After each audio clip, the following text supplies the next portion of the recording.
Tricycle driver at operator sa iba't ibang lugar sa Mindanao nakatanggap na ng cash relief assistance mula sa DSWD.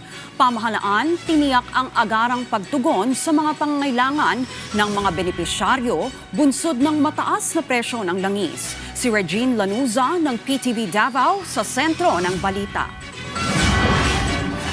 Naging matagumpay ang distribusyon ng cash relief assistance ng DSWD sa iba't ibang lugar sa Mindanao para sa mga tricycle driver at operators na lubhang apektado ng pagtaas ng presyo ng petrolyo. Isinagawa ang distribusyon sa Northern Mindanao kung saan mahigit 9,000 tricycle drivers ang nakatanggap ng tig 5,000 pesos. Sa Tangub City, nasa 1,164 na mga driver, 1,430 sa Osamis City, at 1,720 naman sa Oroqueta City. Sa Valencia City, Bukidnon, umabot sa 950 ang benepisyaryo, 596 sa Malaybalay City, mahigit 1,700 sa Hingoog City, at mahigit 400 sa El Salvador City sa Misamis Oriental. Sa Cagayan de Oro City, nasa higit 1,300 tricycle drivers ang nakinabang sa ayuda, kabilang na si Roy. Kaya siya tabang sa among mga driver nila kay dugay na ginamon na siya gipaabot kay noon nagkataas ng gasolina karon sa katibok kalibot labi na karon sa nay mga crisis karon ngayon may tabo karon no.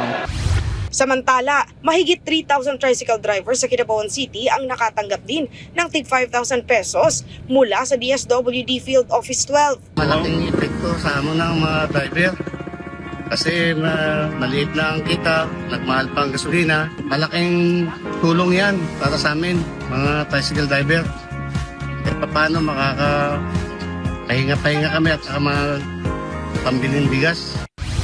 Sa General Santos City, mahigit 2,000 tricycle drivers na ang nabigyan ng parehong ayuda, habang aabot sa mahigit 11,000 ang kwalipikadong nakatanggap ng benepisyo sa lungsod. Isinagawa rin ang payout sa iba't ibang lugar sa Caraga Region, kung saan umaabot sa mahigit 9,000 tricycle drivers ang nakatanggap ng ayuda.